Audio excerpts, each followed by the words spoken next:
எனக்கு எங்க அண்ணன் ஒரு பாடம் கத்துக் குடுத்தாங்க. எப்படி தெரியுமா? நான் சொல்வேன் எப்பயும் உறவுகள்ட்ட நீ பேசல, அதனால தான் நான் பேசல அப்படின்னு இருக்காதீங்க. நீ பேசல, அதனால தான் நான் பேசுறேன் அப்படின்னு இருங்கன்னு நான் ஒரு தடவ ஒரு வீடியோல சொல்லியிருந்தேன். ஆனா, அத நான் பின்பற்றல. யாரு? நான் தான். எங்க அண்ணங்கிட்ட பேசி ரொம்ப நாள் ஆயிடுச்சு. ஆனா, எங்க அண்ணன் என்ன பண்ணாங்க? கூப்ட்டு பேசி அவங்க பேசுனது எப்படி தெரியுமா இருந்தது?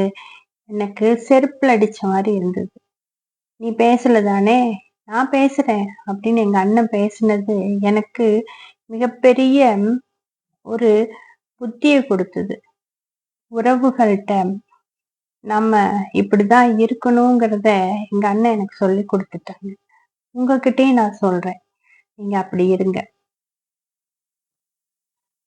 அதுக்காக உங்கள அவாய்ட் பண்ற உறவுகள்ட்ட அப்படி இருங்கன்னு நான் சொல்லல. அவங்க கிட்ட அன்பான உறவுகள் இருப்பாங்க பாருங்க. அவங்க கிட்ட அப்படி இருங்க. ஏன்னா, இருக்கிறது ஒரு வாழ்க்கை. இன்னொரு தடவ பிறந்து வளர்ந்து வாழப் போறதில்ல. எந்த பிரச்சனைகளையும் இல்லாம வாழுங்க. நான் ஒரு முடிவு பண்ணிட்டேன். வயதுக்கு தகுந்த மெச்சூரிட்டியோட இருக்கணும்னு.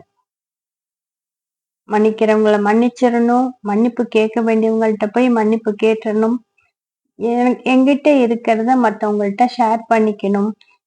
அப்படிங்கிற எண்ணம்லாம் எனக்கு வந்திருக்குது.